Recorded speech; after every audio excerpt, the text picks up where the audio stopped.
Good evening student. आज की class है बीटीसी सेकंड सेमेस्टर, जिसमें हम आपको बताएंगे वैदिक युगीन शिक्षा की व्यवस्था, यानी वैदिक युगीन शिक्षा में कौन कौन सी व्यवस्थाएं थीं। ठीक है, ऐसे हमने पिछली कक्षा में आपको वैदिक युगीन शिक्षा के बारे में बता चुके हैं।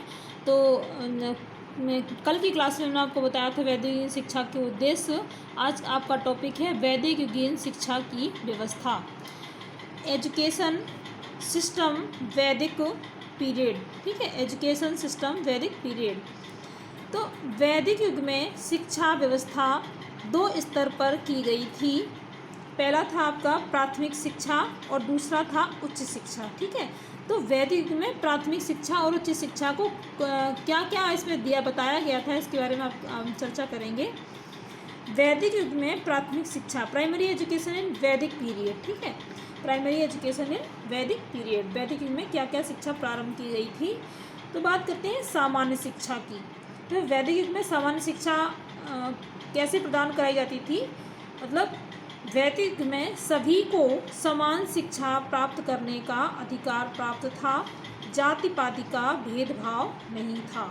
मतलब जो वैदिक युगीन शिक्षा थी, इसमें सभी को, चाहे वो किसी भी जाति वर्ग समुदाय का छात्राएं हों, सभी को एक समान शिक्षा प्रदान कराई जाती थी, है ना। इसमें बिल्कुल भी भेदभाव नहीं था, यानी छुआछूत तो नहीं था, चाहे वो अनुसूचित जाति का हो, चाहे वो अनुसूचित जनजाति का हो, चाहे वो जनरल का स्टूडेंट हो, सभी एक क्लास में एक समान स्टूडेंट बैठेंगे।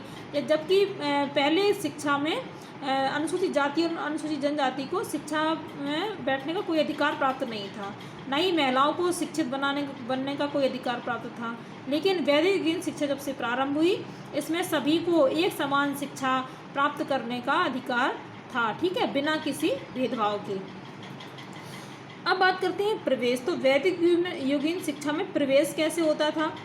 प्राथमिक शिक्षा का आरंभ 5 वर्ष की आयु में होता था। 5 वर्ष की आयु में विद्यारंभ संस्कार से होता था।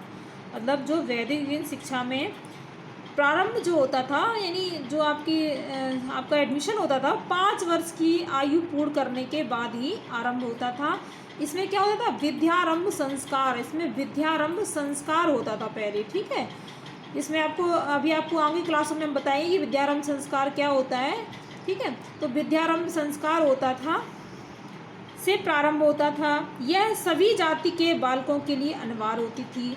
ये बात इन्होंने बताया है कि इस शिक्षा में सभी जाति के बालकों के लिए जो विद्यारंभ संस्कार है, ये मतलब अनिवार्य रूप से था। ठीक है, सभी चाहे वो अनुसूचित जाति का हो, चाहे जनजाति का हो, चाहे वो जनरल का स्टूडेंट हो, सभी को विद्यारंभ संस्कार स्टार्ट करना, मतलब इस विद्यारंभ संस्कार से गुजरना पड़ता था। ठीक है, यह सभी जाति के लिए अनिवार्य होती थी।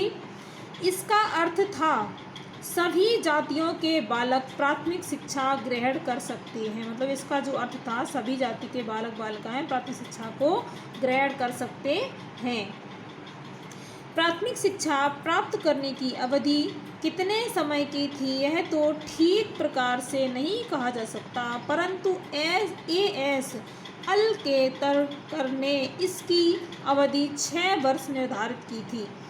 ये काफ़ी विद्वानों ने अपने अपने मत दिए हैं। कोई 5 वर्ष बताता है, कोई 6 वर्ष बताता है, लेकिन जो इसकी प्रारंभ अवधि तो 5 वर्ष ही थी।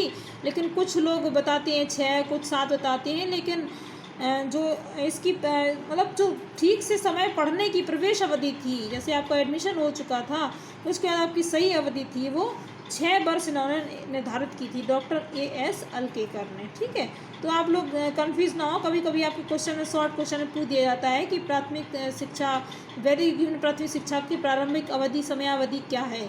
तो 6 वर्ष अगर दिया हो तो आप 6 वर्ष करेंगे, और अगर 6 वर्ष ऑप्शन में नहीं दिया है, 5 दिया है, तो आप 5 ही करेंगे। ठीक है, अब बात करते हैं पाठ्यक्रम की। तो पाठ्यक्रम क्या है वैदिक युगीन शिक्षा में। पाठ्यक्रम में वैदिक मंत्रों का उच्चारण करना और बोलना सिखाया जाता था। मंत्रों का स्मरण, पढ़ना और लिखना, भाषा, साहित्य एवं व्याकरण आदि को पाठ्यक्रम में सम्मिलित किया गया था।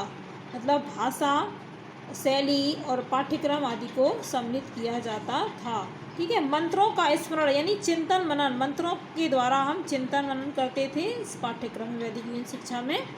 तो आज की क्लास हमारी यही समाप्त होती है। नेक्स्ट क्लास में हमको नेक्स्ट टॉपिक के साथ लेकर आएंगे। तब तक के लिए थैंक यू।